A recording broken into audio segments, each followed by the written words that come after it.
एक उन्वान, जैसे भी मैं उन्वान बयान कर रहा हूं ईमान पर, और ईमान बोलते बोलते अचानक मैं लतीफा बोलने लगूं तो कहेंगे किस मस्खरे को लाके बिठाया है। उलमा का भी ख्याल नहीं किया।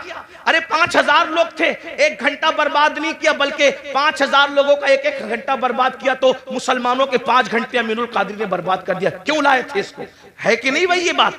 तो उन्वान बदलता है तो मखमल में टाट का पेवन लगता है। इल्मी दयानत के खिलाफ है उन्वान का बदल देना, और उन्वान बदलता है तो बोझल हो जाता इंसान।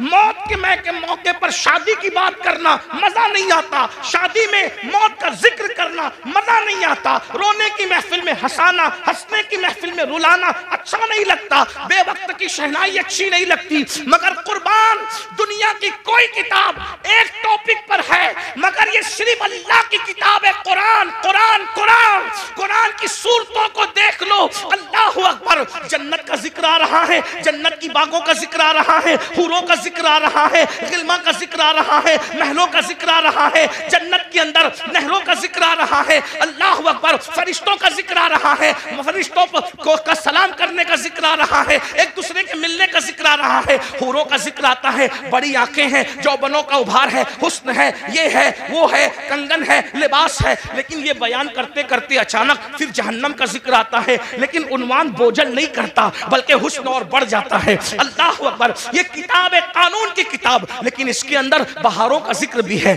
जहन्नम का जिक्र भी है, इंसान का जिक्र भी है, जानवरों का जिक्र भी है, चौपाओं का जिक्र भी है, परिंदों का जिक्र भी है, शजर का जिक्र भी है, हजर का जिक्र भी है, शफक का जमाल भी है, उफक की सुर्खी भी है, सितारों की अंजुमन भी है, इंसान का हुस्न भी है, बुढ़ापे के गड्ढे खद्दो खाल भी है, उम्र का सटियापन भी है, आसनुल कसस किसी के गुमने का जिक्र भी है, किसी के मिलने का जिक्र भी है, किसी के आग में जाने का जिक्र भी है, गुलजार बन जाने का जिक्र भी है, किसी के जुल्म का जिक्र भी है, किसी के इंसाफ का जिक्र भी है, किसी के तकद्दुस का जिक्र भी है, किसी के ज़िना का जिक्र भी है, किसी की फिक्री आवारगी का जिक्र भी है, किसी के फिक्री तकद्दुस का जिक्र भी है। कुरान बयान करता है मगर बोझल नहीं होते, बल्कि अकीदतें बढ़ती चली जाती है, मजा बढ़ता चला जाता है, और दिल पुकार उठता है। ये किसी इंसान का कलाम नहीं है, ये किसी ऐसी हस्ती का कलाम है जिसे वाकई खुदा कहलाने का हक है। क्या बात है, बेशक, सुभान अल्लाह, माशाअल्लाह। कुरान है 6666 आयतों में पूरी कायनात बयान करके रखती है। सितारों की अंजुमन बयान हो रही है, खलाएं बयान हो रही है, विलायत बयान हो रही है, नबूवत बयान हो रही है, रिसालत बयान हो रही है, फिरौनियत बयान हो रही है, हमानियत बयान हो रही है, कारूनियत बयान हो रही है, खुल्लत बयान हो रही है, मूसा का जलाल बयान हो रहा है, नूह की शुजाअत बयान हो रही है, ईसा का तकल्लुम बयान हो रहा है, मरियम का तकद्दुस बयान हो रहा है, सब कुछ बयान हो रहा है। जुलेखा का प्यार बयान हो रहा है तो मरियम का तकद्दुस भी बयान हो रहा है, यूसुफ अलैहिस्सलाम की तहरत भी बयान हो रही है। तवज्जो तो करें, एक कुरान है, सब मज़ामीन को समेट लिया, बल्कि क़यामत तक जितने मज़ामीन, हम मर जाएंगे लेकिन हमारी नस्लें देखेगी। हो सकता है अगर ये तकरीर उस वक्त रही तो लोग शायद कहेंगे कि किसी कहने वाले ने मज्जूब की बढ़ नहीं थी, ये सिर्फ अकीदत नहीं थी बल्कि हकीकत थी। आगे मज़ामीन और आएंगे, कुरान ही एक किताब होगी जो हर चैलेंज का जवाब देगी। एक मिसाल पेश करता हूँ, बात अपने उन्वान से हटना नहीं चाहता लेकिन एक मिसाल पेश करता हूँ अच्छे से। देखो जमीन और आसमान के बीच में क्या है, बोलो क्या है? खला है, खाली जगह है।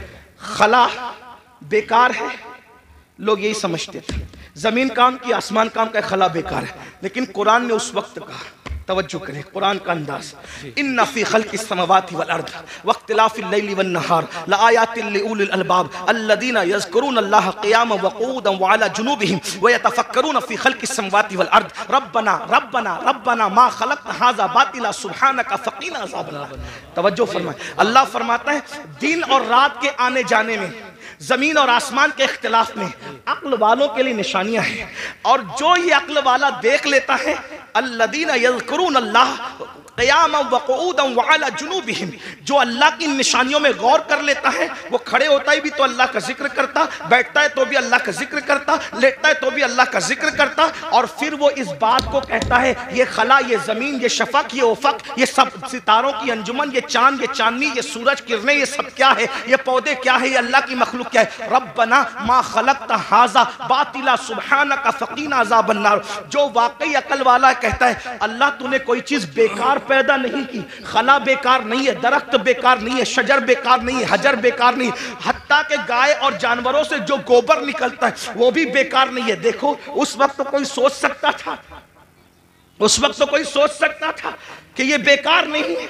आज सैटेलाइट का निजाम किससे चल रहा है? किससे चल रहा है? ये खला से तो चल रहा है।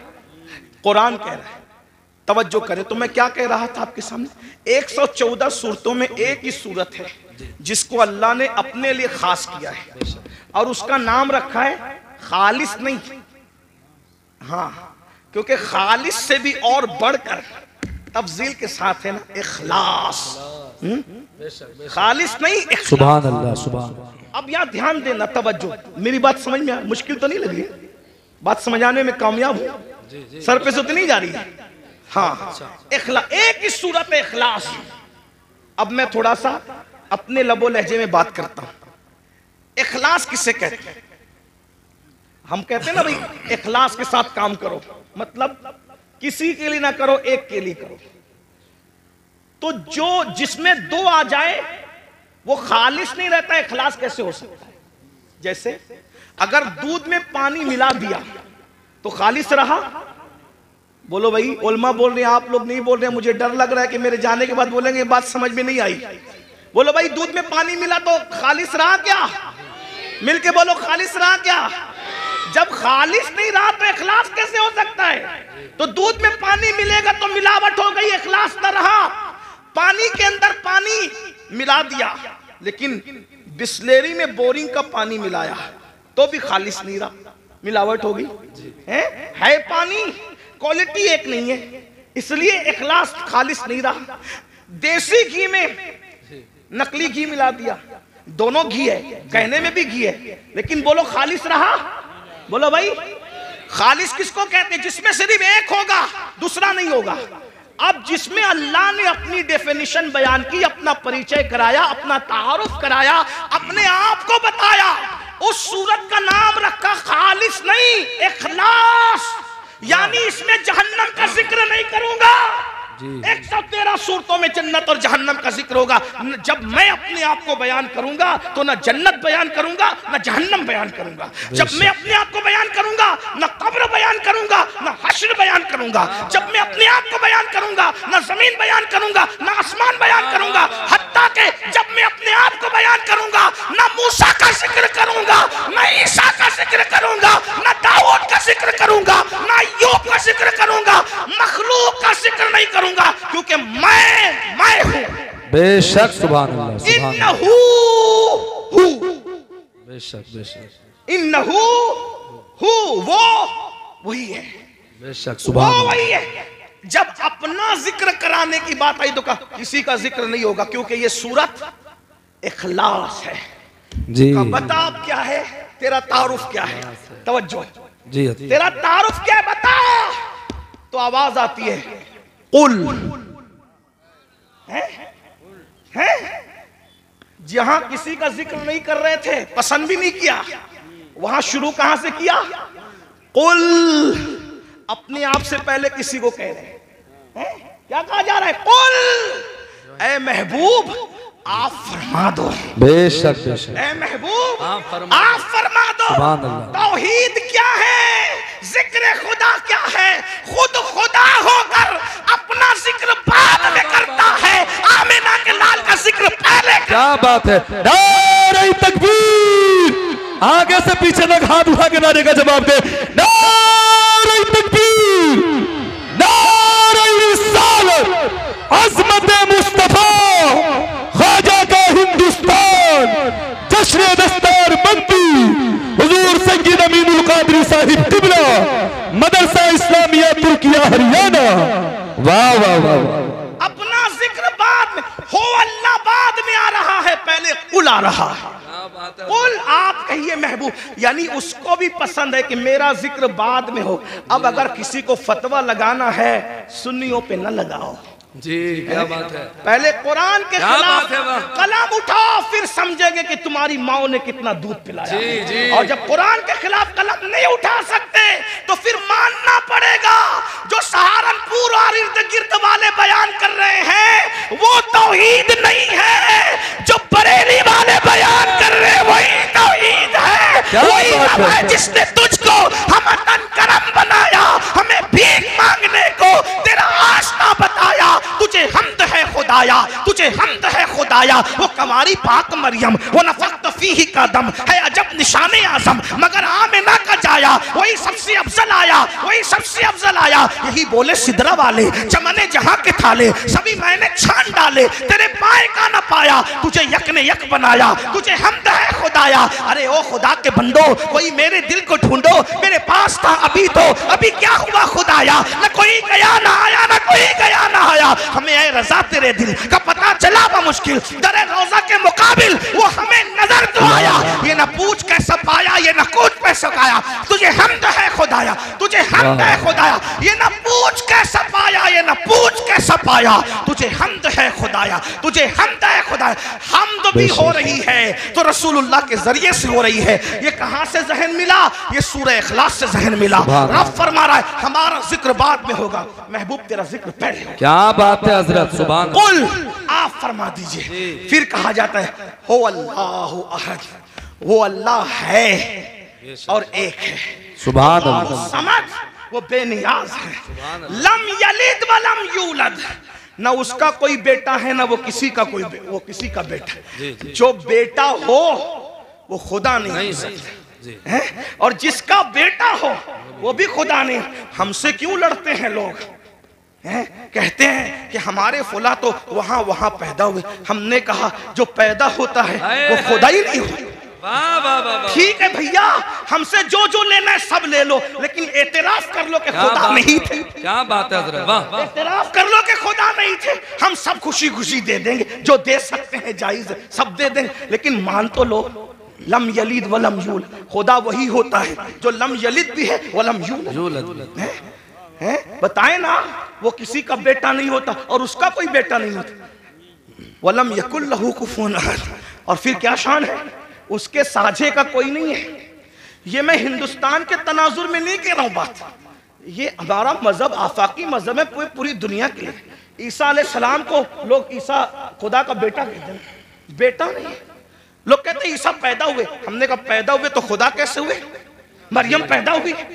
इसीलिए तवज्जो करना, तवज्जो। पूरे कुरान में चंद लोगों की मिलाद बयान हुई है, तवज्जो है। कुरान उठा के देखें, चंद लोगों की पैदाइश अल्लाह ने बयान की है। बाद में जिन जिन लोगों को खुदा कहा जाने वाला था, अल्लाह ने सबकी मिलाद बयान कर दी। क्यों? ताकि पता चल जाए जो पैदा होता है वो खुदा नहीं होता। ईसा अलैहिस्सलाम की पैदाइश, हत्ता के ईसा अलैहिस्सलाम की अम्मी के पेट में जो दर्द उठा, उस दर्द को ही बयान कर दिया। इतना पक्का बयान किया ताकि कोई इनकार ना कर सके कि ये पैदा नहीं हुए थे। क्यों? इसलिए कि पैदाइश ही से तो जड़ कटती है शिर्क की। क्या बात है, पैदाइश से तो जड़ कटती है शिर्क की। इसीलिए ईसा की विलादत अल्लाह ने बयान किया कि लोग ईसा को खुदा ना कहें, और हम मुस्तफ़ा जाने रहमत की विलादत इसलिए बयान करते हैं और उनका मिलाद इसलिए मनाते हैं कि कोई उनको खुदा ना कहे। इसलिए कि तो लोग कहते हैं मिलाद बनाना भी शिर्क है। मैंने कहा मुल्ला जी थोड़ी तो शर्म करो, मिलाद उसी की होती है जो खुदा नहीं होता। जब बना लिया मिलाद तो शिर्क कैसे हुआ? ये तो शिर्क का काट है, ये तो शिर्क का तोड़ है। अगर लोगों को शिर्क से बचाना है तो बताओ कि मोहम्मदुर रसूलुल्लाह पैदा हुए, और पैदा हुए की शान से हुए, पूरी मिलाद बयान हुई। बहरहाल मैं अपनी गुफ्तगू को समेटते हुए आखिर की तरफ आता। ये ईमान है, ये तौहीद है, तौहीद। अल्लाह ने अपने जिक्र से पहले अपने महबूब का जिक्र। ईमान की अहमियत जानो, अपने बच्चों को नसीहत करो, ईमान पिलाओ। डॉक्टर इंजीनियर सब कुछ बाद में बनाओ, खतीब अदीब नकीब बाद में बनाओ, पहले ईमान पिलाओ। और ईमान किसी के लिए नफरत नहीं सिखाता, ईमान तो मोहब्बत ही सिखाता। आज हमारे घर में ईमान की तालीम नहीं, ईमानियात की तालीम। बताओ, और आसान जबान में बता दूं, ईमान अगर सिखाना ही नहीं कुछ आता ना, तो जो सुन्नी आलिम दीन संजीदा तौर पे आपके बच्चों को ईमान सिखा सकता, उसकी कैसेट, उसका बयान आप रोजाना घर में 1 घंटा चलाओ, ईमान मजबूत होगा। बेशक ईमान की बरकत क्या है, सुभान अल्लाह। अगर इंसान के पास सिर्फ ईमान है तो भी वो कामयाब है। इसीलिए आज ईमान छीना, ये जो स्कूल कॉलेजेस के अंदर मेहनत काय पे हो रही पता है? कोई सब्जेक्ट पढ़ाने पे मेहनत हो या ना हो, इल्ला माशाल्लाह जो बड़ी बड़ी कॉलेजेस है, बड़े बड़े इदारे, उसमें ये सब्जेक्ट पे मेहनत होती है कि अगर तुम मुसलमान हो तो तुम्हारा ईमान कैसे छीना जाए। इसीलिए लड़के साइंस टेक्नोलॉजी पढ़ के खुदा के वजूद का इनकार कर रहे हैं। इस्लाम पे सवाल निशान। और एक बात और अर्ज करूं, यहाँ उलमा से कभी दूर मत होना। आज उलमा बेजारी की एक मुहिम चलाई जा रही है, इसलिए कि दुनिया जानती है जिस दिन ये उलमा से दूर हो जाएंगे इनका ईमान छीनना आसान हो जाएगा। हाँ, और ईमान छीनने के लिए एक तो दुनियावी इदारे हैं, पढ़ लिख ले रहे हैं तो कहते हैं खुदा है तो उसका वजूद कहाँ है। मैं आपसे कहना चाहता हूं कि खुदा का वजूद है, इससे बड़ा सबूत क्या होगा कि खुदा को सब लोगों ने बिन देखे का खुदा है, लेकिन एक हस्ती अल्लाह ने ऐसी भेजी जो आकर कहता है इन्नी राई तो रब्बी, मैंने अपने रब को देखा। और वो कौन है? वो हमारा नबी है। बेशक हमारे आका ने अल्लाह को देखा। और हुजूर इतने सच्चे थे, हुजूर इतने सच्चे थे कि उनकी सच्चाई की गवाही उनके दुश्मनों ने भी दी। यहाँ एक बात और अर्ज कर दूं आपसे, हुजूर कितने सच्चे थे थोड़ा समझना। कुरान के अंदर रसूलुल्लाह को गालियां, यानी कि जो काफिरों ने गालियां दी है, उन गालियों को जो काफिर बकते थे, गंदी गलीज गालियां, तो उन गालियों को जो गालियां उन्होंने काफिरों ने दी है, अल्लाह तबारक व ताला ने उसका तज़किरा फरमाया है। क्या तज़किरा फरमाया? कि इन्होंने मेरे महबूब को ये गाली। कुरान गाली की किताब नहीं, कुरान गाली को नकल नहीं करता, कुरान गाली को बयान नहीं करता, लेकिन गाली का मतलब क्या? गाली का मतलब ये कि जिसको किसी को उसके मनसब से हट कर बयान कर दो तो ये गाली है। जैसे कुत्ते को कहो कि कुत्ता, तो गाली नहीं हुई, लेकिन किसी आलिम को कह दो माज़अल्लाह तो ये गाली होगी, है ना। तो उन्होंने रसूलुल्लाह को गालियां दी। कुरान गाली की किताब नहीं, कुरान गाली बयान करने वाली किताब नहीं, कुरान बड़ी मुकद्दस किताब है। लेकिन कुरान की हिकमत ये थी कि जो जो गंदे अल्फाज उन्होंने नबी के लिए कहे, कुरान ने पहले उसको बयान किया फिर उसका जवाब दिया। जैसे उन्होंने नबी को कहा कि ये पागल है, तो कुरान ने बताया कि ये लोग मेरे महबूब को कहते हैं कि ये मजनून है, लेकिन अल्लाह कसम उठा के कहता है कि आप मजनून नहीं हो। पहले बयान किया, उन्होंने कहा मजनून है तो बयान किया, उसको बयान करके फिर उसका जवाब दिया। उन्होंने रसूलुल्लाह के लिए कहा कि मोहम्मद के हाथ टूट जाएं, अल्लाह ने पहले वो बयान किया फिर उसका जवाब दिया। तब्बत यदा अबी लहब, ये सूरत आई। किसी ने कहा नबी को माज़अल्लाह सुम्मा माज़अल्लाह, अल्लाह ने उसके खिलाफ 10 आयतें उतारी, आखिरी में कहती है उतुल्लिम बादा ज़ालिका ज़नीम। लेकिन इसी तरह उन्होंने कहा ये जादूगर है, कुरान ने बयान किया कि ये मेरे महबूब को जादूगर कहते हैं, मेरा महबूब जादूगर नहीं है। कुछ लोगों ने कहा इन पे जादू का असर हुआ है, तो कुरान कहता है मेरे महबूब को ये कहते हैं जादू का असर हुआ है, लेकिन मेरे महबूब पे जादू का असर नहीं। बोलो भाई, बात समझ में आती है? बात समझ में आती है? कुरान गाली की किताब नहीं, कुरान के अंदर गाली बयान नहीं हो सकती, लेकिन हिकमत ये थी, उन्होंने कहा पागल, पहले बयान हुआ उसका जवाब हुआ। उन्होंने कहा जादूगर, पहले बयान हुआ उसका जवाब हुआ। उन्होंने कहा ये, पहले बयान उसका जवाब। क्यों ऐसा हुआ? हिकमत क्या थी? तवज्जो, छोड़ दो भाई, हिकमत क्या थी? तवज्जो, हिकमत क्या थी? बहुत नाजुक बात आई। उन्होंने जो जो कहा कुरान बयान करके जवाब दे रहा है। हिकमत क्या थी? कयामत तक के मुसलमानों सुन लो, इन्होंने नबी को मजनून तो कहा, नबी को जादूगर तो कहा, नबी को माज़अल्लाह पागल तो कहा, खबीसों ने बकवास की, लेकिन इतनी गंदी गंदी बातें करने के बावजूद ये नबी को झूठा न कह सके, इसलिए कि नबी इतने सच्चे थे कि उनकी सच्चाई की गवाही ये गुंडे भी दिया करते। सुभान अल्लाह, सुभान अल्लाह, बेशक बेशक। ये अब इतना सच्चा नबी, तवज्जो, इतना सच्चा नबी जिस खुदा के वजूद की गवाही दे, इससे बड़ी सच्चाई क्या हो सकती है ना। तो अल्लाह का वजूद है, ये आसमान, ये जमीन, ये सितारे, ये सैयारे, ये सब बता रहे हैं। आज कॉलेज और स्कूल बात सबसे नहीं, इल्हाद फैल रहा है। इसी तरह बच्चियां वर्गलाई जा रही है, मुर्तद इर्तिदाद की तरफ जा रही है। बच्चियां, बच्चे इर्तिदाद की तरफ जा रहे हैं। वजह मुख्तलिफ वजूहात है।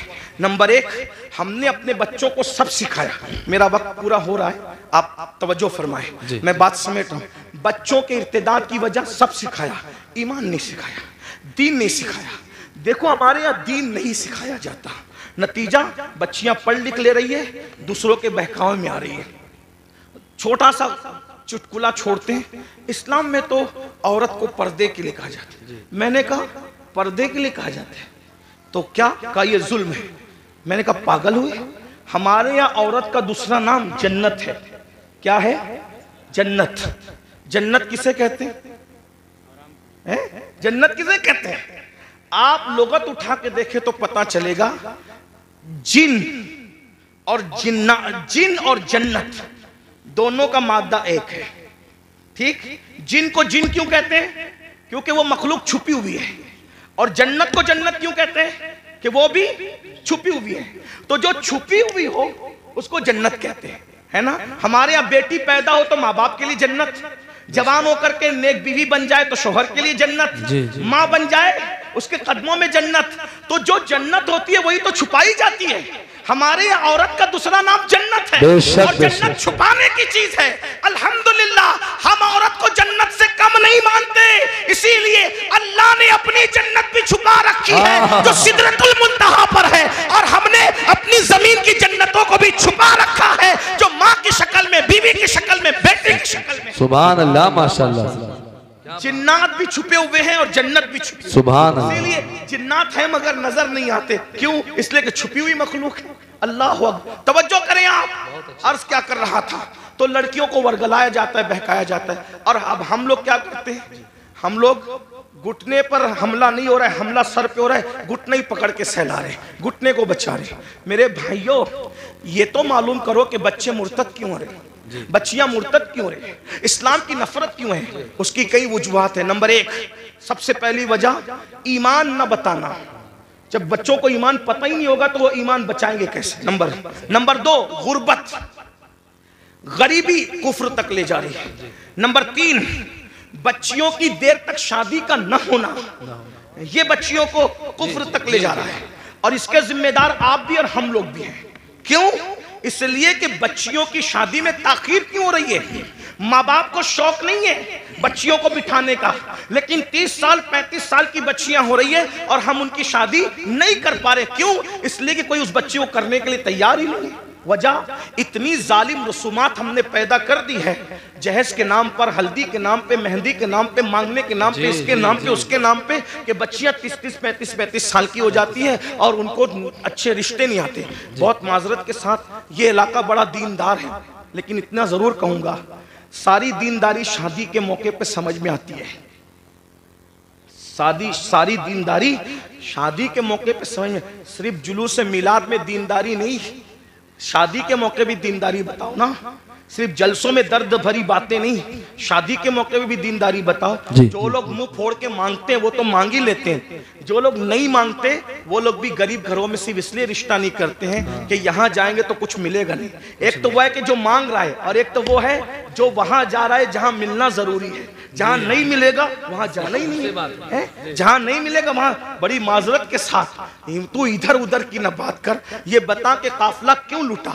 मुझे रहजनों से गरज नहीं, तेरी रहबरी का सवाल है। मैंने कई जगह ये बात रखी और लोगों ने मेरी बात को कबूल किया। बहुत सारे लोग, नौजवानों ने ये इरादा किया कि इंशाअल्लाह ससुराल से हम एक चांदी का तार भी नहीं लेंगे, एक गिलास भी नहीं लेंगे। ये माहौल बन रहा है मुल्क के अंदर, क्योंकि कुरान कहता है वज़क्किर फ़इन्न ज़िक्र तनफ़उल मुमिनीन, मोमिनों को नसीहत करो कि नसीहत करना मोमिनों को फायदा पहुंचाता है। मेरी कौम के जवानों, अगर सिर्फ तुम यूट्यूब पर मुर्तद होने वाली लड़कियों की वीडियो शेयर करके दर्द भरी बातें करोगे तो इस मुनाफिकत से काम होने वाला नहीं है। ये मुनाफिकत अमली छोड़ दो।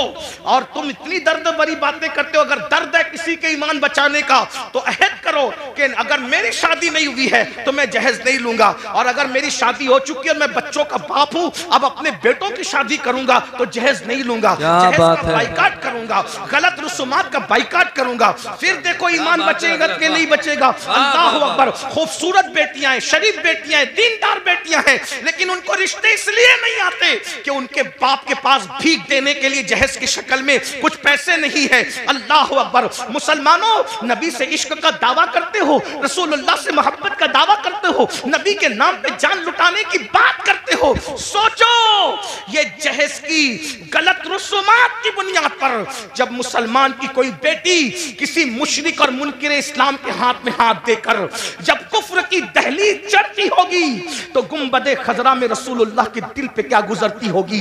अल्लाह अकबर, हुजूर के दिल पे क्या गुजरती। इसलिए कि उसका बाप तो नावाकिफ है कि मेरी बेटी क्या कर रही है, लेकिन नबी तो हर चीज से वाकिफ है।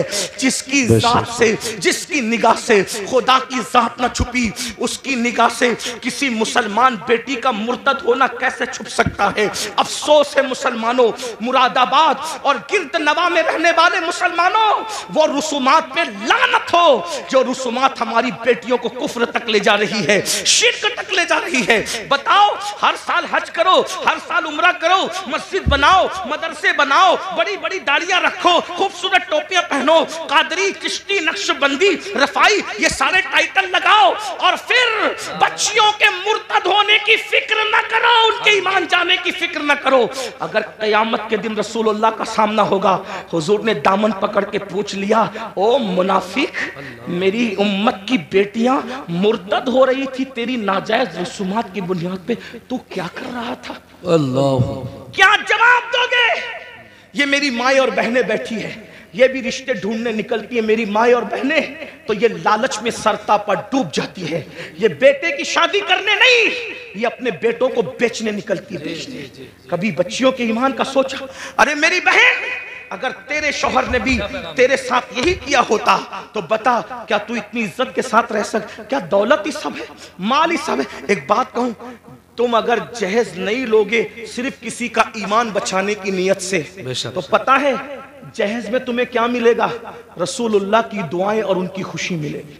वाह वाह वाह, सुभान अल्लाह। अगर समधी ने तुम्हें जहेज दिया, चंद सालों के बाद वो टूट फूट जाएगा।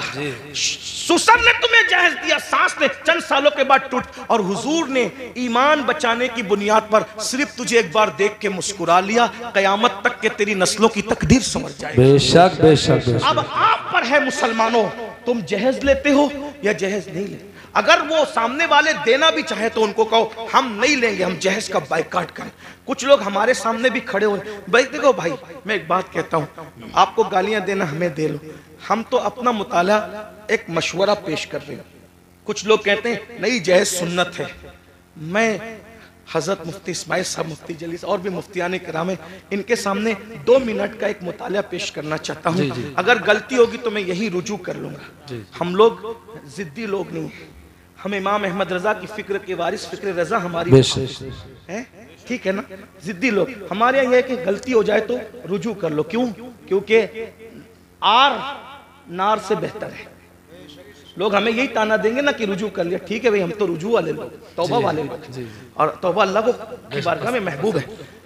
हुजूर ने सैयदा पाक को जहेज नहीं दिया, ये मैं आज आपके सामने बात कर रहा हूं। हुजूर ने सैयदा फातिमा ज़हरा पाक को जहेज नहीं दिया। मैंने कई जगह पेश किया उलमा के सामने, लेकिन उलमा ने मेरी तायीद ही की, अभी तक किसी ने इख्तिलाफ नहीं किया। अगर कोई उस्ताद इस्लाह कर दे तो हम नहीं बयान करेंगे इसको आज के बाद, लेकिन थोड़ा सुन लें। हुजूर ने जहेज नहीं दिया। कैसे नहीं जहेज दिया? मैंने कहा पहली बात तो ये है कि हुजूर अलैहिस्सलाम की एक बेटी नहीं थी, 4 बेटियां थी, है ना? 4 बेटियां थी, और 4 बेटियों पे हमारे पास दलील भी मौजूद है। मैं उसकी तरफ अभी नहीं जाता, मेरा टाइम खत्म हो रहा है। सिर्फ 10-15 मिनट बच्चे, जो टाइम मुझे दिया गया था उसमें 10-15 मिनट बच्चे, उसको सुन ले। मेरा टाइम, हाँ बोल दूंगा, हाँ हो जाएगा, इतने टाइम में हो जाएगा। तवज्जो है ना? अर्ज करूं ना, हुजूर की कितनी बेटियां थी? 4 बेटियां थी। उसको मैं इशारा कर देता हूं, आप उसको सुन लें। कुरान कहता है अपने महबूब से, अल्लाह अपने महबूब से कहते हैं, अल्लाह ताला इरशाद फरमाता है कि ए महबूब आप फरमा दीजिए, ए महबूब आप फरमा दीजिए, कुल आप फरमा दीजिए। क्या फरमा दीजिए? क्या फरमा दीजिए? ले अज़वाजी का, अल्लाह फरमाता है कुल ले अज़वाजी का व बनाती का और व निसाइल मुमिनीन। 3 तबके को नबी खिताब कर रहे हैं अल्लाह के हुक्म से। कुल ले अज़वाजी का व बनाती का व निसाइल मुमिनीन। आप कहिए अपनी बीबियों से और अपनी बेटियों से और मोमिनों की औरतों से। तो ये बनाती का जो है ना, ये बनाती का, क्योंकि अरबी जबान का हुस्न ये है कि हर जबान में वाहिद और जमा है, बात खत्म। अरबी में वाहिद तस्निया, जमा किल्लत, जमा कसरत, है ना ये तफसीर। तो कुरान क्या कह रहा है, वह बनातिका, तस्निये के साथ नहीं है, किसके साथ है, जमा के साथ। तो अगर तस्निये के साथ भी होता तो दो बेटी माननी पड़ती, और अगर एक बेटी होती तो बिनतिका कहा जाता, बनातिका नहीं कहा जाता, है ना। बनाती, कुरान अगर बनातिका कह रहा है तो मानना पड़ेगा कि कम से कम नबी की 3 बेटियां थी जी, कम से कम। और हम तो अल्हम्दुलिल्लाह 4 बेटियां मानते हैं, उस पर दलील रखते हैं। लेकिन अब यहां सुनिए, ये कोई उन्वान मुनाजरे का छेड़ने नहीं है, मैं कोई मुनाजिर नहीं हूं, लेकिन बात कहने लगा। और मैं बात जो कह रहा हूं इन उलमा की मौजूदगी में कह रहा हूं, इन्हें हक है।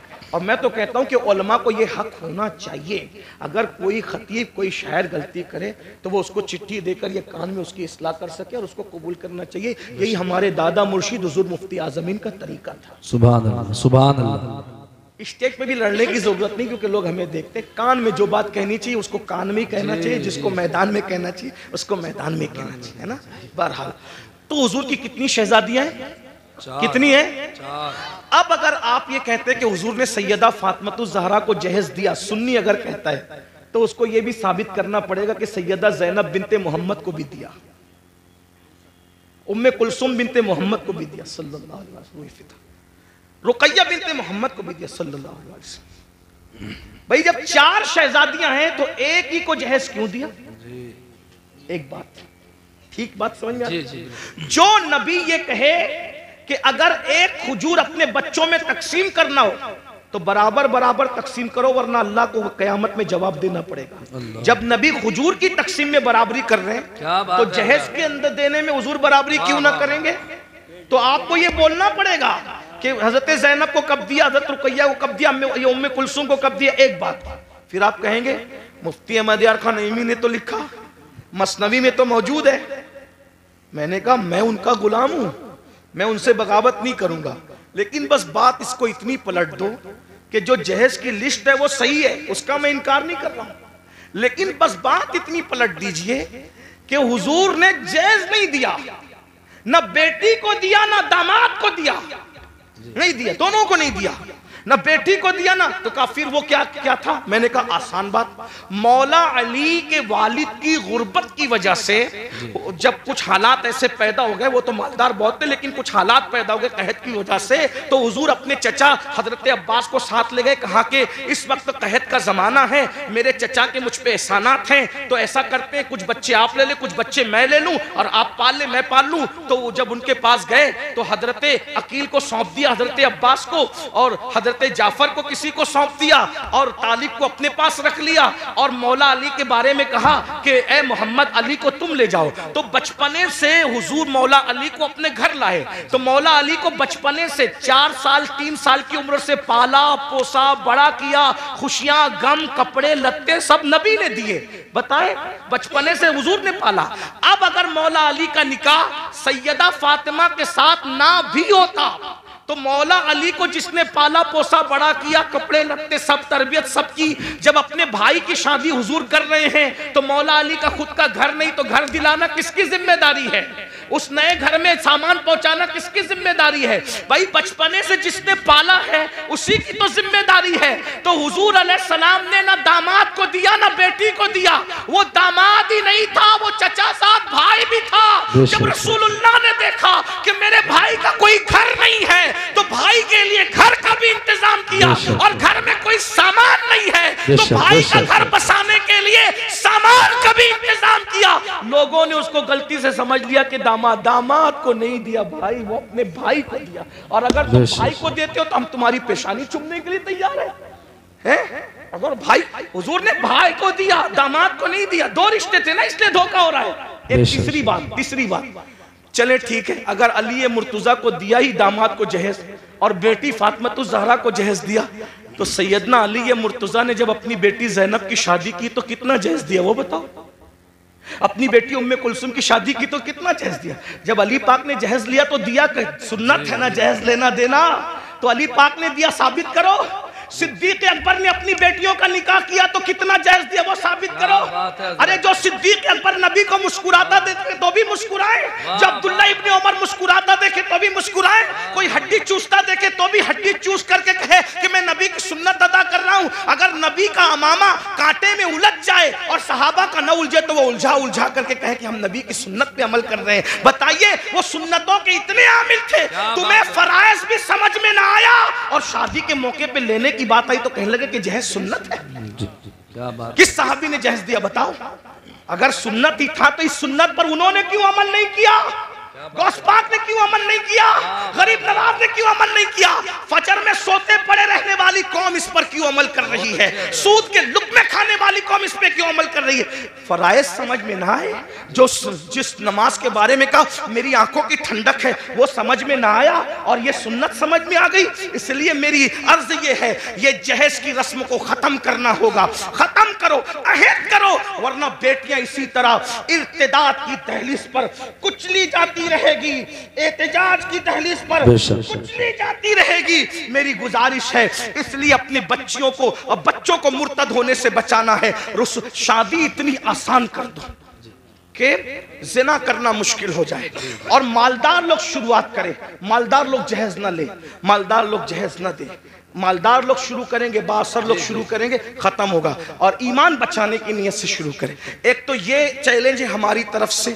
आखिरी बात अर्ज कर रहा था, बात समेटते। एक तो कि लड़कियां डायरेक्ट मुर्तद हो, लेकिन दूसरी तरफ मुर्तद होने का एक और दरवाजा खुला है जिसकी तरफ हमारी तवज्जो नहीं है कि जब हम रिश्तेदारी करते हैं तो रिश्तेदारी करने में हम जो है वो आशिके रसूल और गुस्ताखे रसूल नहीं देखते। तो चूंकि जो नबी का गुस्ताख है, चाहे गुस्ताखी दाढ़ी वाला करे चाहे गुस्ताखी बगैर दाढ़ी वाला करे, कोई नबी की गुस्ताखी करे तो वो मुर्तद है। कोई गुस्ताखी, नबी की तौहीन, जो तौहीन करे उसके नाम के साथ कोई टाइटल हो या ना हो, नबी की गुस्ताखी क्या है? भाई आप ये कहें कि उन्हें दीवार के पीछे की खबर नहीं थी, ये गुस्ताखी है। इसलिए कि कुरान कहे वो अल्लमका मा लम तकुन तालम व काना फदलुल्लाहि अलैका अज़ीमा। ए महबूब, हमने आपको वो सब कुछ सिखा दिया जो आप नहीं जानते थे। अल्लाह कह रहा है सब कुछ सिखा दिया और मुल्ला कह रहा है कि दीवार के पीछे की खबर नहीं। ये नबी को गाली हुई कि नहीं हुई? अल्लाह फरमा रहा है, ए मेरे महबूब, या अय्युहन नबी इन्ना अर्सलनाका शाहिदन व मुबश्शिरन व नज़ीरा। ए महबूब, हमने आपको हाजिर और नाजिर बना करके भेजा। और अल्लाह फरमाता है वदाइयन इलल्लाह, और हमने तुम्हें अल्लाह की तरफ बुलाने वाला बनाकर भेजा। बेइज़्निही व सिराजम मुनीरा, और तुम्हें चमकता हुआ सूरज बना करके भेजा। अल्लाह अकबर। अल्लाह उनके बारे में कहे अल्लाह अल्लाह, क्या वो महबूब है मेरे भाई? अल्लाह उनकी शान यूं बयान करे, वद्दुहा, महबूब तेरे चेहरे की कसम, वल्लैल, तेरी जुल्फों की कसम, वन्नज्म, तेरे दांतों की कसम, ला उक़सिम बिहाज़ल बलद, तेरे चलने की कसम। महबूब अगर चेहरे पर नकाब डाल ले तो कुरान कहे या अय्युहल मुज़म्मिल, ए झुरमुट मारने वाले। अगर वो कंबल ओढ़ ले तो कुरान कहे या अय्युहल मुद्दस्सिर, ए कंबल ओढ़ने वाले। अगर वो गुस्से में आकर के अगर कंकर भी फेंक दे तो कुरान उस पर भी उतर आता और कहता है वमा रमैता इज़ रमैता वलाकिन्नल्लाह रमा। प्यारे ये कंकर तूने नहीं फेंकी, हाथ तेरे थे, फेंकना हमारा। वाह वाह वाह, बेशक बेशक। वो नबियों का सुल्तान, उनके बारे में इतनी छोटी छोटी कहता है। मौलवी कह रहा है, आज कौन कह रहा है? मैं नहीं जानता, आप सब जानते अच्छी तरह से। क्या आपके इलाके के मौलवियों को मैं नहीं जानता? जो जिनको जानता हूं उनके चेहरे बताने के मैं इनको जानता हूं, ये मुझे जानते हैं, और जिनको नहीं जानता उनको नहीं जानता। कहते हैं उम्मी उम्मी उम्मी। उम्मी का मतलब अनपढ़, नबी को पढ़ना नहीं आता था। और तू पढ़ लिख लिया नबी की हदीसों से और नबी को पढ़ना नहीं आता था, क्या पागलपन है? और ऐसों को आप बेटियां दे रहे हैं, ऐसों के साथ आप रिश्तेदारी। आप कहते हैं मौलवियों का समय, ये मौलवी लड़ाने आते हैं। भैया मौलवी लड़ाने नहीं आता, मौलवी तो यही बात तो मोमिनों को, सहाबा को कहते थे मुनाफिकीन। मदीने के मुनाफिकीन सहाबा को कहते थे कि ये लोग फसाद फैलाते हैं, हराम इस्लाह का काम करते हैं। ये बातें वो बकते थे, बकवास करते थे। भाइयों, अपनी बेटी को अगर तुम किसी गुस्ताख के साथ बिया दोगे तो वो गुस्ताख रसूल को ससुर कहे मानेगी, गुस्ताख रसूल को शौहर मानेगी। और कुछ लोग तो ऐसे चढ़ दौड़ करके आते हैं हमारे पास, अरे मौलवी साहब हमने तो बदअकीदों की बेटी के निकाह आपको पढ़ाना पड़ेगा। मैंने कहा अच्छा, मेरी बहुत ज्यादा लोगों से नहीं जमती है, मेरी तबीयत में नरमी बहुत है, लेकिन बहुत ज्यादा लोगों, इसलिए कि हम मसलक के मामले में कहीं कंप्रोमाइज करना नहीं चाहते हैं। ऐसे काम को आग लगे, लानत हो उस काम पर जिससे मसलक का सौदा हो जाए। हम मसलहत के कायल हैं, मसलक फरोशी के कायल नहीं। हाँ, तबीयत में नरमी होनी चाहिए मगर मौकिफ में सख्ती होनी चाहिए, और हमारा मौकिफ वही हो जो गुज़िश्ता सदी में इमाम अहले सुन्नत ने बयान। बेशक बेशक सुभान अल्लाह। हाँ, हमारा नजरिया वही होना चाहिए। माहौल देखकर पूरी मत बांधो, मजमा देख के बातें मत करो, क्योंकि अल्लाह की बारगाह में खड़े होना है।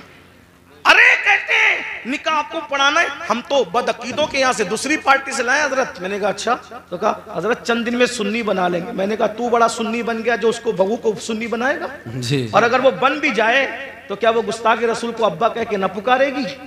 तुम्हारा पोता पैदा हुआ तो उसका नाना मरेगा तो उसका जनाजा, वो गुस्ताख का जनाजा तुम्हारा पोता पढ़ने न जाएगा? हैं? तुम कितने सुन्नी हुए जो दूसरों को सुन्नी बनाओगे? सही बात है। जिसका खाते हो उसकी वफादारी करो, कम से कम कुत्ते से सीखा होता। कुत्ता एक रोटी खाता है, मालिक की वफादारी करता है। हमें जो मिला है नबी के सदके में मिला है। कहते हैं उम्मी है, अनपढ़ है। मैंने कहा पागल हुआ है, पागल हुआ है, पागल है, कैसी बात करता है? उम्मी है, अनपढ़ है। हुजूर अनपढ़ नहीं थे। उम्मी की तो तशरी आशिकों ने बहुत की है। उम्मुल कुरा में पैदा हुए इसलिए उम्मी थे। अल्लाह के सिवा किसी से नहीं पढ़े इसलिए उम्मी थे। अल्लाह के अलावा उनका कोई उस्ताद नहीं है, और ये शान सिर्फ रसूलुल्लाह की है। अपने जैसे किसी बशर से उन्होंने नहीं पढ़ा। अर्रहमान अल्लमल कुरान, रहमान से उन्होंने पढ़ा। अल्लमल इंसान अल्लमहुल बयान, खलकल इंसान अल्लमहुल बयान। अल्लाह ने इंसान को पैदा किया और इल्म बयान सिखाया। वअल्लमका मा लम तकुन तालम। मेरे इमाम कहते हैं ऐसा उम्मी किस लिए मिन्नत कशे उस्ताद हो, ऐसा उम्मी किस लिए मिन्नत कशे उस्ताद हो। क्या किफायत उसको इकरा रब्बुकल अकरम नहीं? क्या किफायत उसको इकरा रब्बुका। और उम्मी का एक माना माँ वाला भी होता है कि मेरे नबी माँ वाले थे, यानी माँ होने की एतबार से मेरे नबी की माँ जैसी थी, वैसे किसी की माँ हो भी नहीं सकती। हुजूर माँ वाला, बेशक बेशक मतलब माँ वाला, उम्मुल कुरा वाला, माँ वाला। उम्मुल किताब वाला भी उम्मी होता है, क्योंकि कुरान का एक नाम उम्मुल किताब भी है।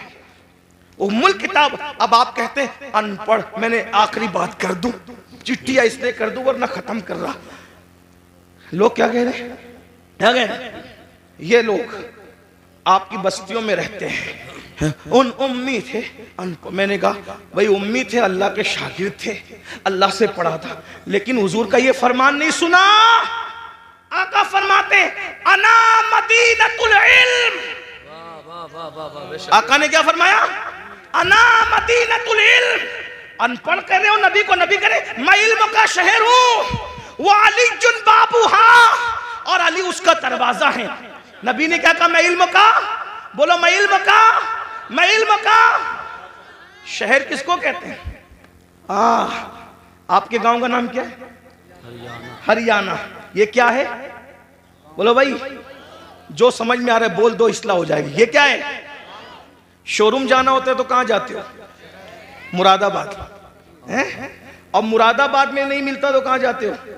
दिल्ली। और दिल्ली में सब मिल जाता है। क्यों? शहर की तारीफ बहार शरीयत में, जहां जुमा के क़याम के लिए बहस आई है, फतावा रज़विया में भी, बहार शरीयत में भी, एक शहर का होना भी बयान किया गया। जी जी जी जी जी। शहर का होना भी बयान किया गया है कि शहर का, यानी शहर का होना, शहर और शहर की तारीफ क्या बयान की? शहर की तारीफ में एक बात ये भी बयान की कि जिसमें बाजार हो, जिसमें हाँ बाजार हो। बाजार उर्दू की किताबें बारे शरीयत उठा के देख ली, आलिम बनाने वाली किताब है, और तो फतावा रज़विया में भी है। जुमा के लिए शहर हो, और शहर के लिए एक बात ये भी है, निशानी शहर की क्या है? उसमें क्या हो? बोलो भाई क्या हो? बाजार। और बाजार जो होता है ना शहर का, उसमें सब मिलता है। बोलो भाई क्या मिलता है? बाजार में। दिल्ली में आप बाजार में जाएंगे ना तो कोई ये नहीं कहेगा कि ये नहीं मिलता, क्योंकि एक बाजार नहीं होते, कई बाजार होते हैं, है ना? ये नहीं मिला तो वहां नहीं मिला। और मुंबई, दिल्ली से बड़े बड़े शहर में बड़े बड़े बाजार होते हैं। अब सुनना, नबी क्या कह रहे हैं? अना मदीनतुल इल्म। मैं इल्म का गांव नहीं हूं, इल्म का शहर हूं। और शहर में हर चीज मिलती है। वो बता, अगर हर इल्म चाहिए मेरे पास आओ, साइंस यहां से मिलेगी, टेक्नोलॉजी यहां से मिलेगी, अलजेब्रा यहां से मिलेगी। अरे अलजेब्रा पे लोग घमंड करते हैं, किसी और जबान में अलीफ लाम के साथ कोई बात करता हो तो बताओ, ये अलजेब्रा ही बता रहा है कि ये अरबियों का दिया हुआ है। ये अलजेब्रा ही बता रहा है कि ये अरबियों का। नबी कहने मैं इल्म का शहर हूं, जैसे शहर में सब मिलता है वैसे मेरे यहाँ हर इल्म मिलता है। लेकिन मुझे बताओ, क्या मुरादाबाद वाले ये कह सकते हैं कि मैंने पूरा मुरादाबाद देखा है? दिल्ली वाले कह सकते हैं मैंने पूरा दिल्ली देखा है? मुंबई वाले कह सकते हैं मैंने पूरा मुंबई देखा? बोलो कोई कह सकता है? नहीं। पूरा शहर पैदा होके आदमी मर जाता है शहर में, लेकिन गली गली घर घर नहीं देख पाता। तो नबी कहने मैं इल्म का शहर हूं। अरे जब तू दिल्ली जैसा शहर पूरा नहीं घूम सकता तो इल्म का शहर मुस्तफा जाने रहमत को तू क्या जान सकता है? तो अब शहर की पहचान कैसे होती है? तो शहर का एक दरवाजा होता है, जितना बड़ा दरवाजा होगा शहर का अंदाजा उसी से लगाया जाएगा। नबी कह रहे हैं अना मदीनतुल इल्म, मैं इल्म का शहर हूं। वो अली चुन बाबूहा, अली उसका दरवाजा है। दरवाजे को देखकर शहर का अंदाजा लगाओ। अरे जब दरवाजे की ये शान है, कहते सलूनी सलूनी सलूनी, मुझसे जो चाहो पूछ लो मैं तुम्हें जवाब दे दूंगा। तुम जमीन के जितने रास्ते जानते हो उससे ज्यादा मैं आसमानों के रास्ते जानता हूं। तो जब दरवाजे की ये शान है तो शहर इल्म मुस्तफा जाने रहमत की शान का आलम। सुभान अल्लाह, नारे तकबीर। याद रखो, इसी अकीदे पे कायम रहो। अपनी बेटियां आशिकों के यहाँ दो, गुस्ताखों के यहाँ मत दो। और आखिरी दो जुमले, सिर्फ नबी के गुस्ताख नहीं, सहाबा के गुस्ताखों को भी, वाह वाह वाह, अहले बैत के गुस्ताखों को भी बेटी न देना। क्योंकि शिफा शरीफ में काजी अयाज लिखते हैं कि एक शख्स मर रहा था। तवज्जो, शिफा को अगर मानते हैं काजी अयाज की तो सुन लो।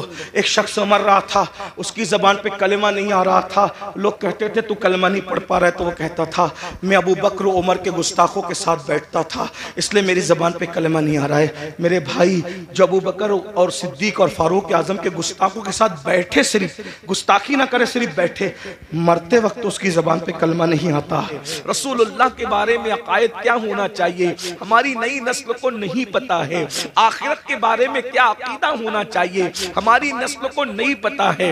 अगर ईमानियात के बाब में ईमान किसे कहते हैं अगर दो जुमलों में बयान किया जाए तो मैं इतना कह सकता हूं, अल्लाह के रसूल सल्लल्लाहु अलैहि वसल्लम अल्लाह की तरफ से जो कुछ लेकर के आए उसको दिल से मानना और जबान से उसका ऐलान करना, इसका नाम ईमान है। दिल से मानना और जबान से ऐलान करना, इकरार करना, इसका नाम ईमान है। हुजूर जो कुछ लेकर के आए, अपनी अक्ल का घोड़ा नहीं दौड़ाना, हुजूर जो कुछ लेकर आए हमें मानना है। और याद रखना ईमान की ताकत क्या है, ईमान की कुव्वत क्या है। बड़ी बड़ी ताकतें, हथियार की ताकतें जिसके सामने सजदा रेज है उसे ईमान कहते हैं। ईमान कितना पावरफुल है, ईमान कितना अजीम है, ये ईमान ही है। जब ईमान किसी कौम को नसीब हो जाता है तो अरब के बोरिया नशीन कैसरो किसरा के ताजदार बन जाते हैं। ईमान जब नसीब हो जाता है, ईमान जब किसी को नसीब हो जाता है तो अल्लाह अकबर, वो लोग जो नमक और काफूर में फर्क नहीं कर पाते थे वो आसमाने हिदायत के तारे बन जाते हैं। ईमान जब किसी कौम को नसीब हो जाता है तो बहरे जुल्मात में वो घोड़े दौड़ाते हैं तो घोड़ों की टापे भी अल्लाह अकबर पानी से भीगती नजर नहीं आती। इसीलिए तो इकबाल ने कहा था कि अज़ाने कभी यूरोप के कलीसियाओं में और अफ्रीका के तपते हुए सहराओं में दश्त तो दश्त है, दरिया भी न छोड़े हमने, बहरे जुल्मात में दौड़ा दिए घोड़े हमने। ईमान क्या है? अल्लाह अकबर। ईमान इतनी अजीम ताकत है कि फरिश्ते भी ईमान वालों को रश्क की निगाह से देखते हैं।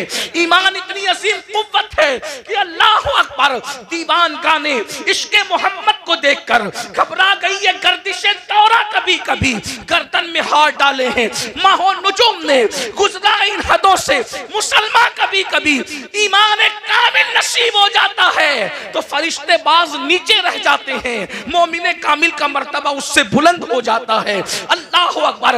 अरे ये ईमान ही है, जब मोमिन अपनी कब्र में जाता है तो नकीरैन उसकी ताजीम करते नजर आते हैं। ईमान वाले की ताजीम सिर्फ जमीन के ऊपर नहीं होती बल्कि जमीन के अंदर भी होती है। नकीरैन जिसकी ताजीम करे उसको मोमिने कामिल कहते हैं, मेरे इमाम कहते हैं। नकीरैन करते हैं ताजीम मेरी, नकीरैन करते हैं ताजीम मेरी, फिदा हो के तुझ पे ये इज्जत मिली है।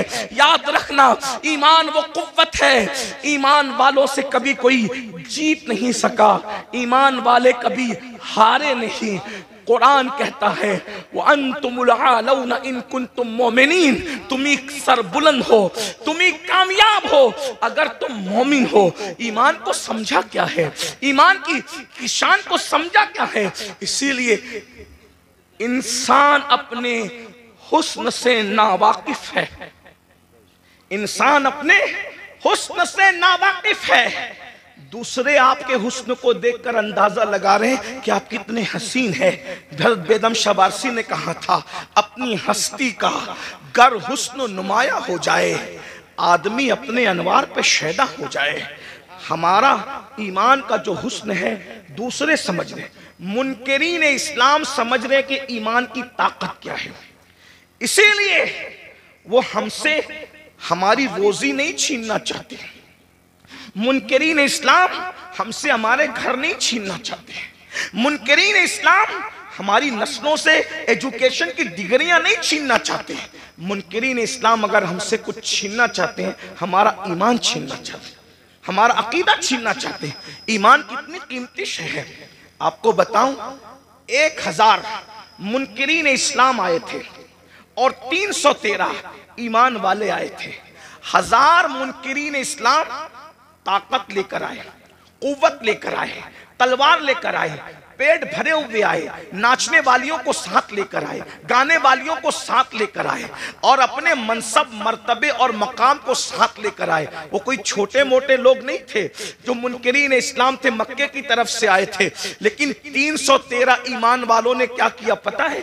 313 ईमान वालों ने उन 1000 लोगों को धूल चटा दिया। और आपको क्या पता ईमान की ताकत क्या है? जिस वक्त अल्लाह ने हजरत इंसान को बनाया तो उस वक्त हजरत फरिश्तों ने कहा कि ये जमीन पे जाके खून रेजी करेंगे। पता चला खून बहाना फरिश्तों को पसंद नहीं। उनकी आदत क्या है? सिर्फ तस्बीह और तहलील करना, सिर्फ तस्बीह करना, तहलील करना। उनको मारना पीटना पसंद नहीं है। लेकिन मोमिन की शान क्या है? जब मोमिन बद्र में आता है तो फरिश्तों को हुक्म होता है कि मकाम तस्बीह और मुसल्ला छोड़ो और जिस जंग से तुम्हें नफरत थी, मोमिनों की इत्तिबा में जाकर तुम भी जंग करना शुरू करो। मोमिन की शान। मलाइका आते हैं, 5000 मलाइका बद्र में नाजिल होते हैं, कतार दर कतार ना। और सिर्फ मलाइका नहीं आते बल्कि सारे फरिश्तों का जो सरदार है वो भी रसूलुल्लाह का सिपाही बनकर के जमीन पर आता है। मोमिन को आपने समझा क्या है? मोमिन की शान क्या है? इसीलिए ईमान छीनने की कोशिश की जाती है और हमें मोमिनों को ईमान की अहमियत नहीं है। हम अपने बच्चे को ताजिर तो बनाना चाहते हैं, हम अपने बच्चे को डॉक्टर तो बनाना चाहते हैं, हम अपने बच्चे को इंजीनियर तो बनाना चाहते हैं।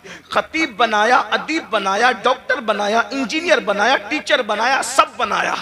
क्या अपने बच्चों को मोमिन भी बनाया? डॉक्टर बनाने का इनकार नहीं है, डॉक्टर बनाओ भाइयों। ये डॉक्टर बनने का शौक लोगों में अभी है। नारे तकबीर। नारे रिसालत मसलके आला हजरत उस्ताजुल उलमा हुजूर मुफ्ती मोहम्मद इस्माइल साहिब क़िबला, उस्ताजुल उलमा हुजूर मुफ्ती आप बैठे, बिल्कुल बैठे रहे, आप उलमा इस्तकबाल करेंगे, आप बिल्कुल बैठे रहे। माशाल्लाह बहुत अच्छा मजमा है। नारे तकबीर, नारे रिसालत मसलके आला हजरत। इतनी तबीयत अलील है हजरत की, इस उम्र में भी देखिए माशाल्लाह हजरत तशरीफ ला चुके हैं। उस्ताजुल उलमा ज़ीनत मसनद इफ्ता हजरतुल अल्लामा हजरत अल्लामा हुजूर मुफ्ती मोहम्मद इस्माइल साहिब क़िबला तशरीफ ला चुके हैं। हजरत को आगे ले लें ताकि सारे लोग हजरत के नूरानी चेहरे की ज़ियारत करें। नारा लगाए मोहब्बत से, उम्र देखे हजरत की, सब जानते हैं, पूरा इलाका जानता है। नारे तकबीर, पीछे वाले भी जरा आवाज बुलंद आवाज से नारा लगाए। नारे तकबीर, नारे रिसालत मसलके आला हजरत हुजूर मुफ्ती इस्माइल साहिब क़िबला, हुजूर सय्यद अमीनुल कादरी साहिब क़िबला, उलमाए अहले सुन्नत। सुभान अल्लाह। माशाअल्लाह।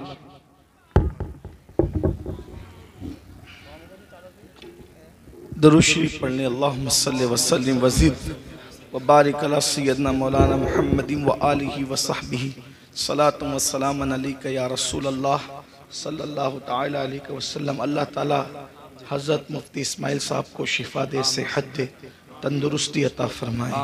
इस हालत में भी वो तशरीफ़ लाए हैं, ये हमारे बुज़ुर्गों का खुलूस है, इखलास है।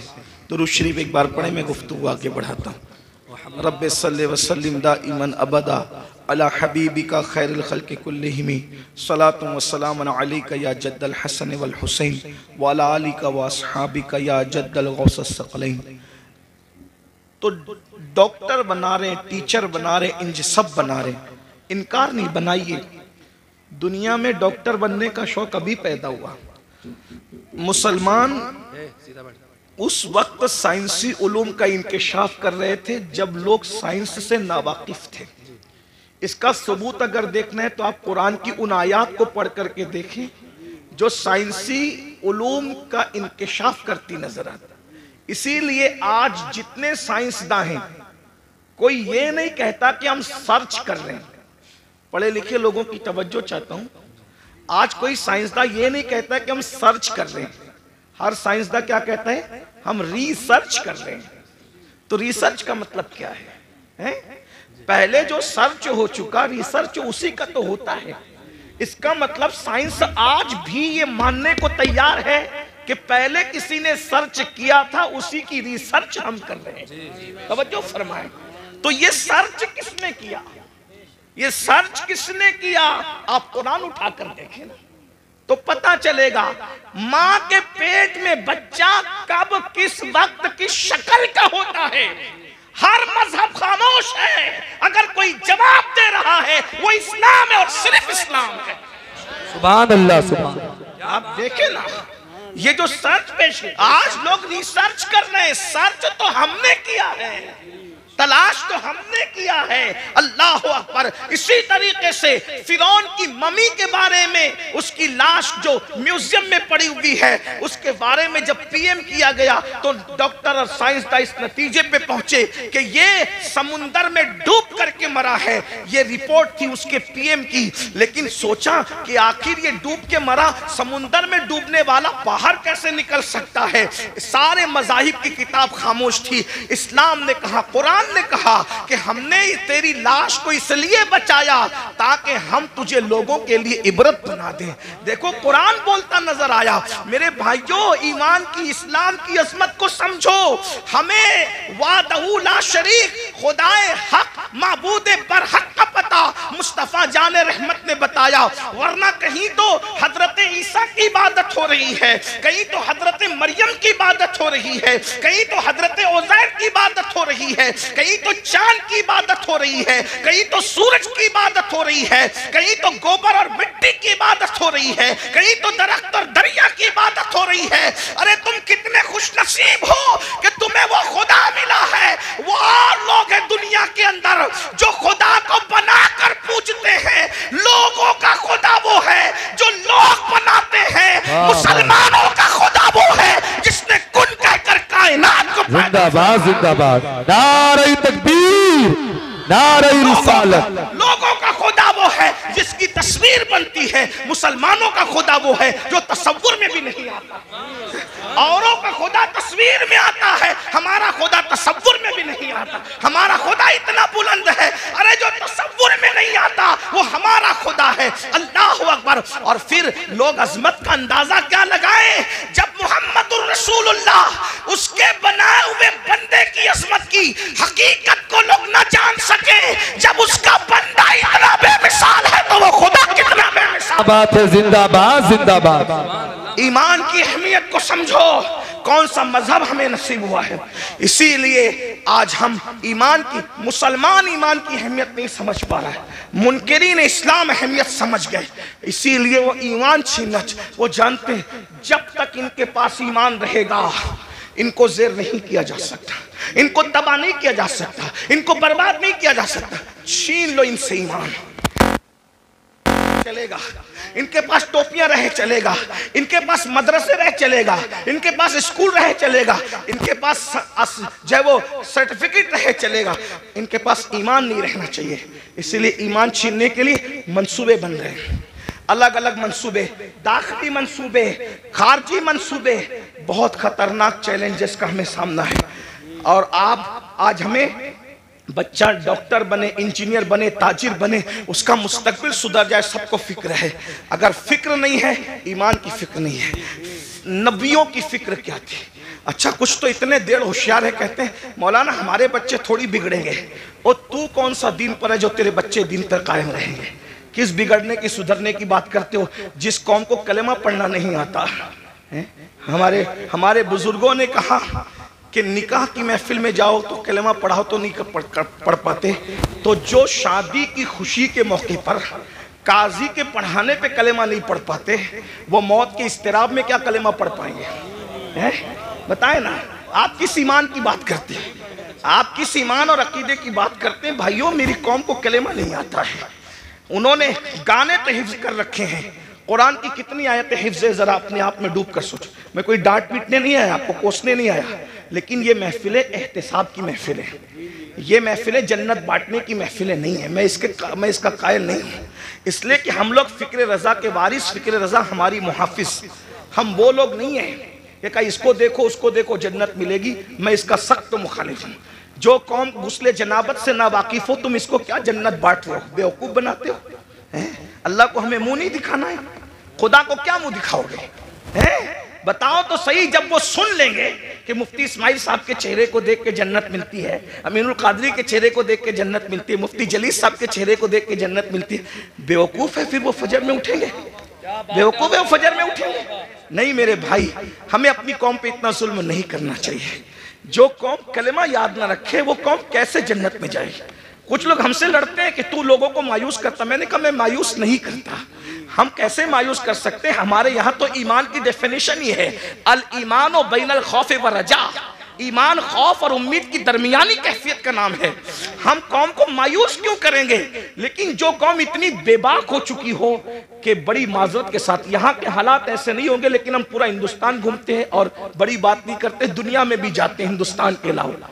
लोग इतने गाफिल हो गए अपने दीन से कि जिनकी निगाहें पाप से उसकी सगी साली महफूज नहीं है, उस कौम को हम चेहरे दिखा के क्या जन्नत बांटेंगे? जिस कौम की निगाह से उसकी चचाजाद बहन महफूज नहीं है, हम उस कौम को क्या जन्नत की बशारतें देंगे? मेरे भाइयों हालात इतने दर्दनाक हैं। अब हालात तो ये है कि माज़अल्लाह बेटियां जवान हो जाए तो बाज़ जगह वो बाप की निगाह से महफूज नहीं है। इतनी गफलत का हाल है, खशियत इतनी उठ चुकी है, खशियत रब्बानी उठ चुकी है। मैं जानता हूँ हम ग्राउंड रियलिटी के लोग हैं, हम ग्राउंड ज़मीनी हक़ाइक़ वाले लोग हैं। हम लोग जानते हैं हालात के तकाजे को। लोग हमारे पास आकर के बातें करते हैं। बाज बच्चियां तलाक पा करके घर आई है तो बाप ने पाप की नजर डाली है, बाज जो है वो बहुएं जवान ससुर की निगाह से महफूज न रह सकी है। ये हकायक है, जमीनी हकायक ये है। मेरे भाइयों, जिस कौम के अंदर से खौफे खुदा इतना उठ जाए, कहाँ वो तकवा था, कहाँ वो तकवा, कहाँ वो तकवा कि सैयदना उमर इब्ने खत्ताब जैसी हस्ती जिन्होंने रसूलुल्लाह की ज़ियारत की है, और खौफ का आलम यह है कि चेहरे पर आंसुओं के निशान है। अल्लामा इब्नुल जौजी अपनी किताब में लिखते हैं कि एक मर्तबा फारूक आजम अपने घर के दरवाजे पर बैठे, फारूक आजम घर के दरवाजे पे बैठे हैं और चेहरा गली की तरफ किया हुआ है। जरा गौर से सुनना, चेहरा गली की तरफ किया हुआ है और दरवाजे पे बैठे हैं। एक सहाबी आते हैं, चले जाते हैं सलाम करके, कुछ देर के बाद आते हैं तो फारूक आजम उसी तरह दरवाजे पे बैठे हुए हैं। वो लोग भी क्या लोग थे, ये नहीं देखा कि फारूक आजम है, ये नहीं देखा उमर इब्ने खत्ताब है, ये नहीं देखा कि रसूलुल्लाह के सहाबी हैं। जब देखा कि दरवाजे की तरफ रुक करके बैठे हैं, वहां किसी की रियायत नहीं थी, क्योंकि वो लोग सबसे पहले शरीयत के मुरीद थे, बाद में किसी के मुरीद थे। वो लोग सबसे पहले शरीयत के मोतकिद थे, बाद में किसी और के मोतकिद थे। फारूक आजम को दरवाजे पे बैठा देखकर एक आम सहाबी टोकते हैं, उमर अब तुम भी दरवाजे पे बैठोगे रास्ते की तरफ मुंह करके? आप दरवाजे पर क्यों बैठे रास्ते की तरफ मुंह करके? हम तो किसी को रोक भी नहीं सकते, टोक भी नहीं सकते, इसलिए कि हमें माज़अल्लाह सुम्मा माज़अल्लाह, अल्लाह की रजा से ज्यादा किसी और की रजा प्यारी हो गई है कि उस कौम की तबाही से उस कौम को अब कोई नहीं बचा सकता, जो खालिक को तो नाराज कर सकती है मगर मखलूक को नाराज नहीं कर सकती। मेरे भाई, हाँ, अगर किसी गरीब के हाथ में सोने की अंगूठी हम देखते हैं, उसको उतरवा लेते हैं। क्या किसी काउंसलर के हाथ से भी हम अंगूठी उतरवाने की हिम्मत रखते हैं? क्या किसी मालदार के हाथ से भी हम कड़ा उतरवाने की हिम्मत रखते हैं? सारा कानून तो हमने मुंह देख करके बनाया है। बहुत माजरत के साथ, इस्लाम सिर्फ इस्लाम है, इस्लाम सिर्फ इस्लाम है, इस्लाम हकीकत है। गरीब अमीर छोटा बड़ा सबके लिए शरीयत का कानून एक है। अल्लाह अकबर, जरा गौर तो कीजिए, फारूक आजम जैसी हस्ती को टोकने वाला टोकता है। आप दरवाजे पे बैठेंगे रोड की तरफ, रास्ते की तरफ मुंह करके। फारूक आजम ने कहा अल्लाह तेरा भला करे। नाराज नहीं हुए फारूक आजम, यहां टोकने पर लोग नाराज होते हैं, फारूक आजम नाराज नहीं हुए। तो अल्लाह तेरा भला करे, तूने मुझे टोका, लेकिन पूछ तो सही कि मैं दरवाजे पे क्यों बैठा हूं? दरवाजे पे बैठने की वजह क्या है? कहा क्या वजह है? कहा आज मेरी बेटी उम्मुल मोमिनीन हफ्सा मुझसे मिलने आई।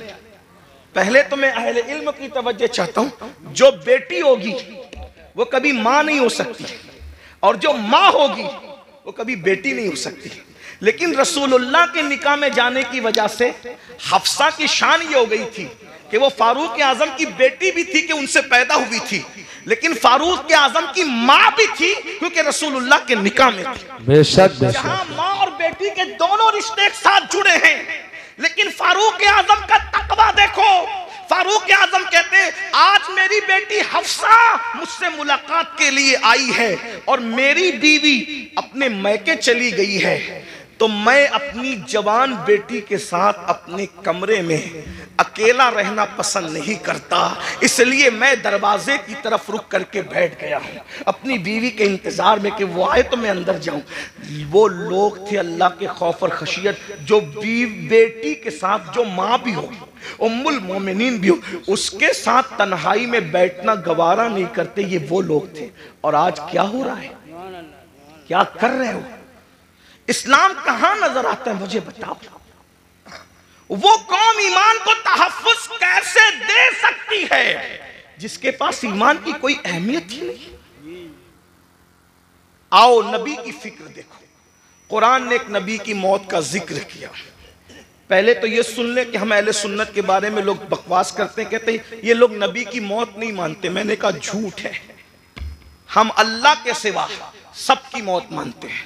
हत्ता कि हमारा अकीदा है कि मौत को भी मौत आएगी, मौत को भी मौत। हमारा अकीदा, लोग हमारे अकीदे खुद से बयान करते हैं, कभी हमसे सुनने की कोशिश ही नहीं करते। कभी कहते हैं ये सुन्नी नबी को बशर नहीं मानते। हमने कहा जो नबी को बशर न माने हम उसको काफिर समझते हैं। नबी बशर होता है, लेकिन तुम्हारे मानने में हमारे मानने में फर्क ये है, नबी बशर जरूर होता है लेकिन वो हमारी तरह बशर नहीं होता। वो खैरुल बशर होता है, वो सैयदुल बशर होता है, वो रश्के बशर होता है, वो अफजलुल बशर होता है। हाँ, बल्कि लिबासे बशर में नबी को भेजकर कुदरत ने बशरियत को मेराज अता फरमा दी है। बेदम शवारसी ने कहा था, अब आदमी कुछ और हमारी नजर में है, अब आदमी कुछ और हमारी नजर में है, जब से सुना है यार लिबासे बशर में, जब से सुना है यार लिबासे बशर में है। तो नबी को मौत आती है और नबी को मौत आई। तवज्जो करना, मैं बहुत बेबाकी के साथ इसलिए बोल रहा हूं कि मेरी पुश्त पर कई मुफ्तियाने किराम बैठे हैं, कहीं पर उलमा के असातिज़ा यहां मौजूद हैं, आप भी गौर से सुनिए। नबी को मौत आई, लेकिन नबी मर के मिट्टी में नहीं मिले।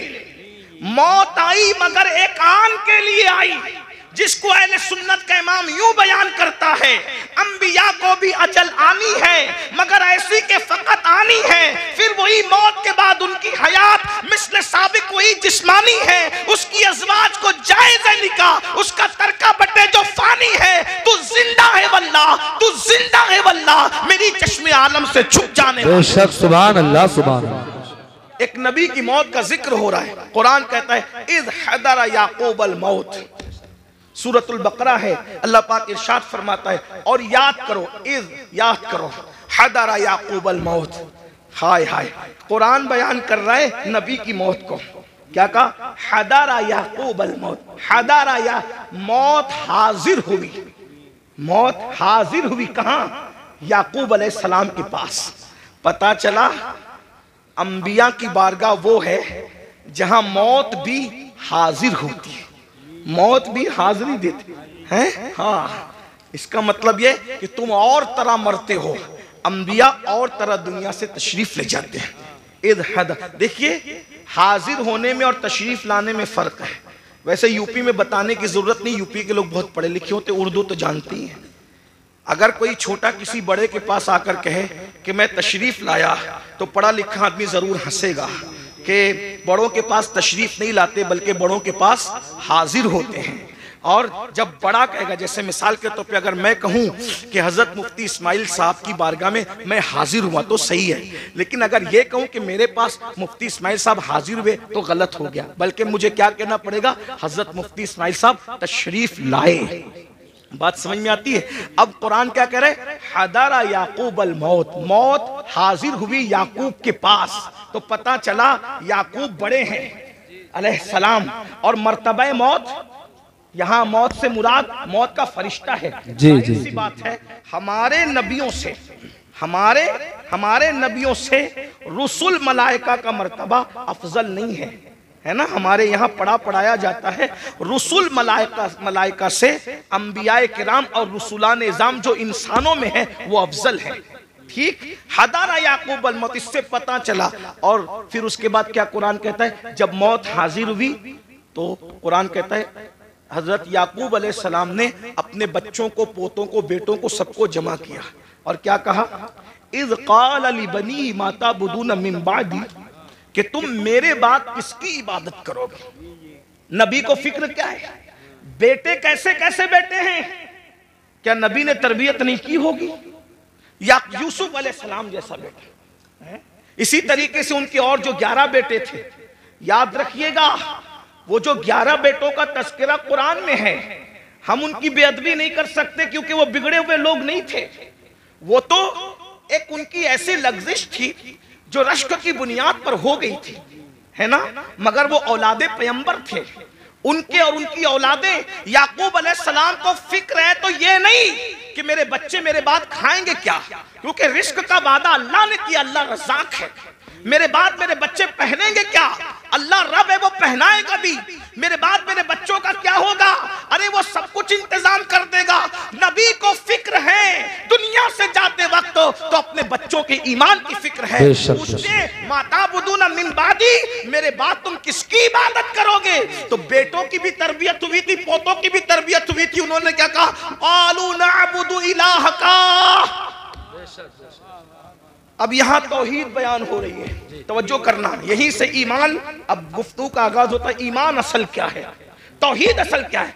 क़ालू नअबुदु, हम इबादत करेंगे इलाह का, जो तुम्हारा खुदा है। ये नहीं कहा अल्लाह की इबादत करेंगे, ये नहीं कहा अल्लाह की इबादत करेंगे, क्या कहा? इलाह का, आपके खुदा की इबादत करेंगे।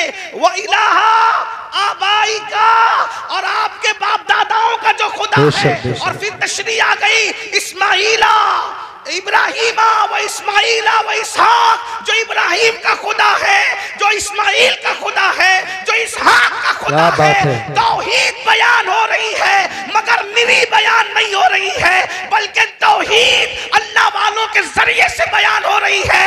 पता चला वो तौहीद शैतानी तौहीद है, जिसमें कहा जाता है अल्लाह को मानेंगे और किसी को नहीं मानेंगे। कुरानी तौहीद ये है इलाह का, व इलाह बाई का, इब्राहिम व इस्माइल व इसहाक, यानी कि जो आपका खुदा है। पता चला अगर ये कहते कि खुदा की इबादत करेंगे तो बाद में लोग ढूंढते कौन सा खुदा, कौन सा खुदा, कौन सा खुदा। लेकिन कहा इलाह का, ऐ याकूब तुम जिसकी इबादत करते रहे हम उसी खुदा की इबादत। नारे तकबीर, नारे रिसालत, मसलके आला हज़रत, जश्न दस्तार बंदी, सुभान अल्लाह माशाअल्लाह। अब यहाँ लोग हमसे कहते हैं तुम तो सिर्फ नबी नबी नबी नबी करते रहते हो, तुम अल्लाह का जिक्र नहीं करते।